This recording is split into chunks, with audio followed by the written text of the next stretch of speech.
Hoje nós estamos recebendo aqui a Rose Cardoso, que é do Instagram, Prints Feministas, né? Uma página que faz republicações e publicações também originais, voltadas nessas publicações para o universo feminista. A Rose Cardoso é a administradora da página, nós entramos em contato, ela está aqui para contar um pouco para a gente da página lá, né, do perfil, do projeto dela, projeto também de mídia, não deixa de ser um projeto de mídia alternativa, e também para falar com a gente desses assuntos. Você pontuou um aí, nessa questão da violência contra a mulher, mas também até mesmo essa questão do feminismo no Brasil, né? Como anda o movimento, a força desse movimento. Então, Rose, fique à vontade para falar para o nosso espectador como surgiu a ideia do perfil lá no Instagram, como ele funciona, né? Como é a sua rotina de publicações. E aí eu peço ao Adriano, ou até mesmo eu aqui, exibir a página, o perfil aí, enquanto você fala para o nosso espectador como que se dá o trabalho lá de publicar e republicar aí posts do universo feminista. Oi, gente, boa noite. Tá? Boa noite a todos que estão acompanhando os Jovens Cronistas. Eu não tenho uma rotina exata, porque a minha vida é muito complicada de estar dentro do movimento, ser mãe, também trabalhar. Mas para você que tem uma página e rege ela em qualquer canal que seja da internet, você tem que estar antenado no que está acontecendo. E às vezes eu tento também colocar, na verdade eu faço a página junto com as seguidoras. Eu sempre tento fazer uma dinâmica diferente das outras páginas. Eu peço para elas me marcarem algumas coisas relevantes que elas querem que mostre na página. Tem um dia na semana que eu tiro também para a sororidade, para as meninas que quiserem apresentar o seu trabalho. Então, assim, de alguma forma eu sempre tento diversificar a página com algumas coisas que não tem nas outras. E sempre foi eu mesma, mas às vezes que eu falo na terceira pessoa, que a gente faz a página, que somos nós, eu quero englobar todo mundo, eu quero que todas as meninas que me sigam, elas sintam parte daquilo, entende? E aí eu vou tentar versificar muito mais a página, quero mostrar as coisas culturais feministas que existem em Brasília. Aqui tem muitas ONGs feministas, tem muita coisa que fala do feminismo, tem muito coisas que não tem muita ajuda do governo, entendeu? Se a gente tem um canal, por mais que não tenha tantos seguidores, mas só uma pessoa ficar sabendo, para mim já vai ser de bom grado. Como você observa o movimento feminista aqui no Brasil, você pode até retratar aí, dar algum exemplo de Brasília, mas como você observa o movimento mesmo, a união nesse meio? Olha, o bom acontecendo é que nem todas as mulheres que participaram, elas se autotitularam ou usaram a nomenclatura de ser feminista. E isso é bom. A gente não busca que as mulheres elas criem rótulos sobre o movimento, que eu me rotulo feminista, sim, tudo bem. Mas eu vi uma união muito grande de pessoas também que, mesmo sem gostar do rótulo feminista, elas estavam postando, estavam falando alguma coisa. Eu acho que as mulheres, elas são mais sensíveis a respeito de notar, de prestar atenção sobre outras coisas relevantes que algumas pessoas acham relevante, que é o clima, que é essa globalização que tomou agora, que também a gente sentiu uma força. Na verdade, as mulheres elas sentiram uma força vindo da Greta, né? E aí acho que quando uma mulher se move, ela move as outras. E a gente se sentiu mais segura de falar sobre esse assunto, de procurar mais saber, de se engajar mais, mesmo que se fosse uma postagem no Facebook, no Instagram.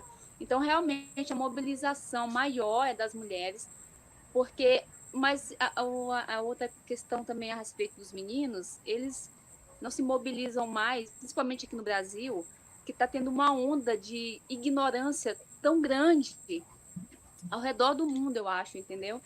Que está ferindo mais a masculinidade, e ao invés das pessoas, dos homens se unirem para a gente ficar mais forte, falar sobre isso, e eles acham que, muitos homens acham que é bobagem, que é besteira, que esse negócio de aquecimento global ele não existe. Então, assim, o Olavo de Carvalho ele criou uns seguidores assim que eles são totalmente cegos. Cegos, eu não sei o que esse povo pensa da vida e tudo. E eu acho que a mulher, ela, não generalizando, óbvio, porque tem mulheres também cegas, assim como muitos homens, só que eu acho que a gente tem um olhar mais diferente, a gente tenta olhar pelo outro lado. Mesma, já mudei muitas vezes a respeito do feminismo, eu era antifeminista, mas é porque eu era em 2015, mais ou menos, eu não gostava do feminismo, não gostava do movimento, seguia páginas de direita, só que eu me permiti a ter a sensibilidade de ver, de olhar para o outro lado e ver por que eu estava contra mim. E, infelizmente, muitos homens não querem. Então, acho que é por isso que as meninas, elas ficam um pouco mais à frente do que isso, que elas têm um olhar mais sensível sobre essas coisas. Não todas as meninas, né? Nem todos os meninos. Você enxerga, então, que é algo do momento ou é algo que sempre permeou aí, né, as mulheres muito mais solista à pauta pública, a levantar bandeiras, a se mobilizar, e os homens um pouco ativos no âmbito da política? Ou é algo do momento, como você descreveu aí, esse caso bem específico envolvendo o Olavo de Carvalho, esta onda de direita? Como é que... Do momento ou sempre foi assim? O que nos estabelece no momento é porque a gente cria mais força, tem mais pauta para falar, porque tem uma pessoa à frente da gente que é maior do que nós, que é aquela garotinha lá que ela está à frente, falando sobre o assunto. Então, quando a gente se sente fortificada, que tem uma pessoa maior do que nós à nossa frente, a gente também se permite falar mais sobre o assunto, entendeu? Então, se eu me expressei mal a respeito dos meninos não participarem, mas é porque parece que eles estão numa fantasia de que tudo que ela fala não está acontecendo. Tanto que a maioria dos ataques que ela recebe são dos caras, né? E as mulheres, mesmo que elas não concordem, elas não estão falando muito, porque no fim, acho que pode estar achando que é só uma menina, uma garota, mas muitos homens não estão nem aí atacam. Aí, quando eu falo sobre a onda do momento, é porque a gente se sente representada, a gente se sente mais forte, e é uma coisa que todo mundo está falando agora, e despertou o interesse de muita gente. Então, se despertou o interesse mundial, por que não falar? Não acredito que seja uma onda. Eu acredito que a gente esteja falando mais porque a gente abriu mais os olhos sobre a situação do nosso clima. A Amazônia ela veio aí para provar isso. É terrível essas queimadas, mas ela abriu mais os olhos das pessoas em saber mais, em conhecer mais o que está acontecendo aqui mesmo no Brasil. Como que você vê sempre essa imposição machista mesmo para cima da mulher, que se ela luta, se ela se engaja em algo, vem o machista e diz que falta ali algo? Isso é da raiz do patriarcado. Eles não aceitam que uma mulher tenha voz. Toda vez que a mulher levanta sua voz, ela é taxada de louca. Toda vez que a gente se impõe a alguma coisa, eles acham que a gente não domina esse assunto. E ainda mais vem uma menina, uma criança, praticamente ela ainda mais que tem uma síndrome, e as pessoas vão respeitar ela menos ainda. Eu acho que eles pensam, quem é essa menina para dominar tudo isso, para mobilizar tudo isso? Sempre tem uma teoria da conspiração quando uma menina chega a esse patamar para ser ouvida na ONU, para ser ouvida por grandes líderes, é porque sempre tem alguma coisa por trás. Ela nunca chega lá por mérito próprio. Eles têm mais a mais de atacá-la. E isso fortalece o patriarcado, mesmo alguns meninos, alguns homens, eles não concordando com aqueles ataques, acaba que inflama. Aí gerou vários ataques, mas resumindo é isso. A maioria desses homens, eles não querem ver nenhuma mulher em posição de poder, delas ser ouvidas, entende? Então, eles sempre acham que é falta de capacidade ou se é alguma coisa por trás, é que a esquerda está dominando e é que a esquerda quer enfiar na cabeça do povo. Só que é a onda da ignorância, mais uma vez, além de funcional política. Porque é muito cômoda, né, essa posição, né? Você ataca a interlocutora, a Greta, e não aborda ali, por exemplo, o assunto das mudanças climáticas. Você, por vezes aqui no Brasil, nós tivemos, assim, ataques contra a ex-presidente Dilma Rousseff, mas também não aborda, por exemplo, a política mesmo que estava sendo levada a cabo por ela. Então, é muito do ataque à interlocutora, né? Resumindo, ninguém resolve nada, ninguém fala de nada, ninguém procura pelo menos entender, ninguém procura menos saber como que ela começou, entende? Quando ela falou no discurso dela que eles estavam roubando a infância dela, é porque tudo começou com ela na porta de casa, com um cartaz dizendo que eles estavam matando o clima. Daquilo foi chamando a atenção de autoridades, a atenção das pessoas próximas a ela, e isso foi crescendo, crescendo e crescendo. Então, a maioria, principalmente desse comunicador, que é um ignorante político, uma cabeça fechada, um aluno do Olavo de Carvalho e cega a cara. Eu tive um pouco da decepção da mídia, porque deram, às vezes, mais importância ao que ele falava do que realmente se tratava o assunto, como você disse, entendeu? Só que, às vezes, para a gente derrubar um babaca, a gente tem que dar destaque para ele. Como algumas vezes comentam lá na página, você está dando muito destaque para essa pessoa e tudo. Só que se algumas pessoas não vê o que a outra pensa naquilo. Então, quando falam também sobre a importância da gente dar a isso, porque eu entendo que pode chegar de forma errada as pessoas entenderem. Só que você só vai se deixar levar para uma coisa errada se você estiver contaminado por ela, se você for igual. A Rose comentou bem brevemente aí, eu vou explorar isso, Rose, se você me permitir. Você costuma receber denúncias, por exemplo, mulheres talvez ali fazendo denúncias de violência ou de qualquer coisa, até mesmo crimes cibernéticos, né, do tipo trocar fotos íntimas e tal. Você recebe esse tipo de denúncia e com qual frequência isso acontece? Diariamente. Diariamente eu recebo, para te falar a verdade, umas 400 denúncias. Que muitas vezes eu coloco, porque assim, as meninas, elas também não entendem que a gente que tem uma página, a gente tem uma responsabilidade em questão de expor a pessoa. Elas, no ato do seu desespero, que eu super entendo, mas assim, eu nunca recebi nada tão grave. Tá devendo pensão, expõe o meu ex-marido que fez isso, e muitas vezes o que eu faço? Eu oriento.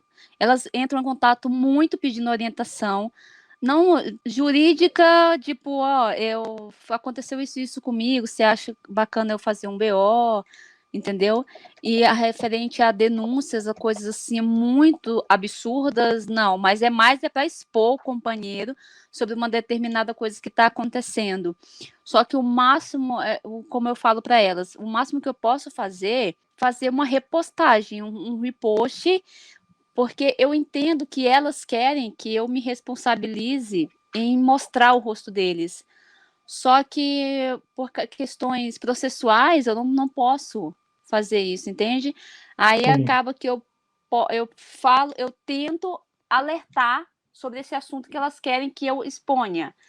Eu mostro uma reportagem, alguma coisa que elas que podem alertar elas sobre como prosseguir. E às vezes eu converso muito, diariamente eu fico conversando, acho que até umas 3, 2 da manhã, com mulheres que procuram uma página só para desabafar. Então, assim, acaba que a página, de alguma forma, é um canal para elas desabafarem, não é só uma coisa de um print, uma informação, alguma coisa, só um vídeo, é um canal também para elas desabafarem. Isso é muito bacana e eu me sinto muito realizada com isso de alguma forma, de poder ajudá-las, né? E o que eu fico mais, às vezes, muito chateada é que elas falam assim, uma das primeiras coisas que elas esclarecem eu falei isso em outra página e elas só visualizaram. E aí eu fico me perguntando qual o objetivo, então, de outras páginas feministas se não acolher essas mulheres para pelo menos uma conversa.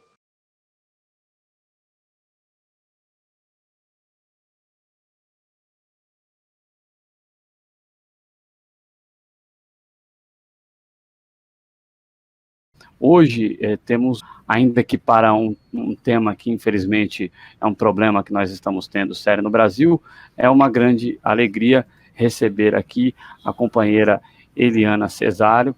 Eliana Cesário, que é servidora da área de educação, né? É uma educadora, é militante do PSOL e professa a sua fé, né? É integrante da Frente Dom Paulo Evaristo Armes por Justiça e Paz, e ela trabalha nessa área da inclusão em relação às religiões de matriz africana, pelo fim da intolerância religiosa. Então, Eliana, uma alegria grande ter você aqui conosco, uma boa tarde. Já começo pedindo para que você explique mais para os espectadores aqui da TV Jovens Cronistas sobre como você atua, sobre a sua trajetória. Fique à vontade para se apresentar para o público aqui da TV Jovens Cronistas. Uma alegria grande, companheira, tê-la conosco. Alegria toda minha, Adriano. Boa tarde a todos. Eu sei que já tem muitas pessoas aí na live. Tá? Bens aí aos mais velhos, Mutumbá aos mais novos. Eu atuo na frente assim, da interreligiosidade, defendendo o nosso país laico. Eu sou aposentada pela Educação de São Paulo, que é o município. Sempre atuei na parte dos direitos humanos, né? Que as pessoas deturparam os direitos humanos. Eles acham que direitos humanos é só para bandido, e não é. Então, eu sempre militei muito nessa área. E agora eu estou na frente, né? Nós estamos aí defendendo um Estado de Direito e um país laico. Porque quando se fala um país laico, as pessoas estão perdendo o sentido. E assim, a gente tem as garantias por lei, pela Constituição, pela ONU, pelos direitos humanos, pelo Tratado de São José de Costa Rica, onde o Brasil é signatário, mas não é cumprida as leis. A perseguição continua, porque se fosse cumprida as leis, não teria perseguição. Jair Bolsonaro não estava professando a religião dele, porque um presidente, ele tem que ser laico, porque ele está no país laico. Muitos aí, municípios e cidades do interior de São Paulo não poderiam estar fazendo o que estão fazendo, vereadores chamando pessoas de macumbeira, né, esses nazofascistas, que eu não vou dizer evangélicos, né, nem católicos, para mim eles são nazofascistas. Eles estão afrontando, porque eles estão tendo apoio de Bolsonaro, porque estão passando por cima das leis. Só que, assim, o artigo 5, o inciso 6 da Constituição, nos dá esse direito, e essa cláusula não pode ser mexida. Se a gente for no artigo 19, inciso 1, a gente vai ver que temos mais garantia ainda, onde o presidente ele não poderia estar militando aí para as igrejas evangélicas. Então, só que as pessoas não estão esclarecidas nisso. Então, eu tenho que esclarecer os terreiros de Umbanda, Candomblé, outras religiões, conversando, falando para eles respeitarem horários. Nós, matriz africanos, nós respeitamos a natureza, pedindo para que não se faça despachos da rua, conscientizando, porque se a gente der uma resposta positiva dentro da democracia, eles não vão ter o direito de nos atacar, porque a gente não quer uma guerra santa, a gente não está num país que é judaico-cristão como ele quer, aqui não é evangelistão, aqui é o Brasil, tem leis que têm que ser respeitadas, tem uma Constituição, e a perseguição tem que acabar de ambas as partes, essa intolerância tem que acabar, porque hoje não é só a matriz africana, os padres progressistas também estão sendo atacados, estão sendo afrontados, estão sendo ameaçados de morte. Então, a gente precisa, assim, discutir o tema, debater, antes que seja tarde demais. Continuando aqui nessa linha de raciocínio, o Brasil, ele está vivendo um momento de um crescente desrespeito às religiões de matriz africana, um desrespeito às diferenças religiosas, a maneira como cada um professa a sua fé, a intolerância religiosa avançando. Nós estamos vendo isso muito fomentada por discursos, realmente, né? E, veja, no Rio de Janeiro, por exemplo, a gente tem aqueles casos de traficantes que comandam facções criminosas e atacam terreiros, né, como vimos no caso de Caxias, né, um aumento galopante nos ataques a centros, a terreiros, né, de religiões de matriz africana, aumento também nesses números no estado de São Paulo, enfim, aumentos gerais nesses números ao redor do Brasil, e como combater isso, como você vê esse avanço e a ligação do discurso que nós temos institucional no Brasil hoje em relação a esse aumento dos ataques efetivos contra os terreiros, contra as casas de religião de matriz africana, Eliana? Sim, eu acho, Cláudio, que a gente tem que estar aí dentro da democracia, né, buscando as leis existem, nós temos que fazer ela ser cumprida. A Alice Brandão, ela aprovou uma lei agora, né, de liberdade religiosa, deixa eu ver se eu acho que o número que eu tinha marcado, que é tantas leis, né, eu falei assim, gente, a gente tem que cobrar. A Lei Estadual 17.157/2019 foi sancionada já pelo João Dória, pela liberdade religiosa, para que todas as religiões que sofrem ataque, principalmente a matriz africana e Umbanda, que são as mais perseguidas, vão ser punidas com multas, né? Os agressores, eles vão ser punidos com multas. Então, a gente quer cobrar isso da justiça, e eu acho que tudo tem que ser dentro dos nossos direitos, não com agressões, não revidando a violência.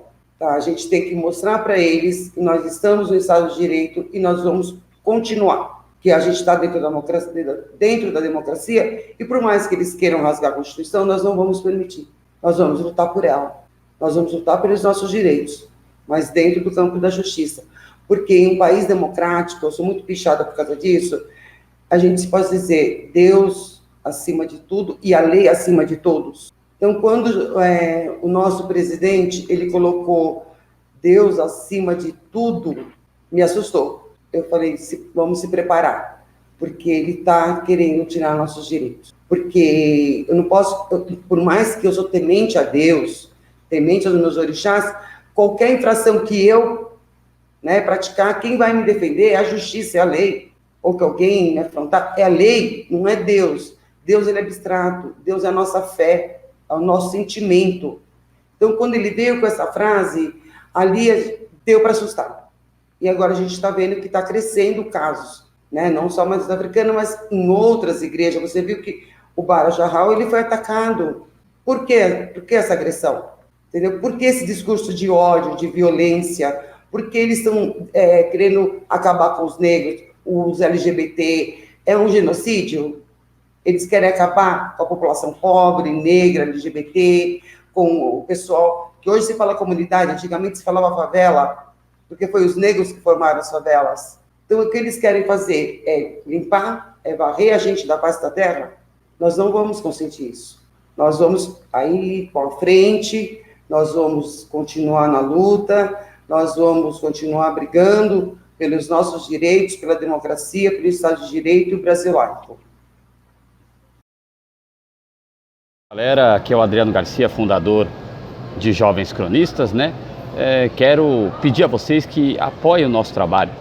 Deixe o seu like, se você não é inscrito ainda, se inscreva aqui no rodapé direito da tela. Você consegue se inscrever no nosso canal e pedir a você que indique aos amigos, compartilhe os vídeos, vá em canais maiores e indique o nosso canal. Ajude a gente a crescer cada vez mais, a alcançar cada vez mais pessoas aqui na TV Jovens Cronistas. Obrigadão!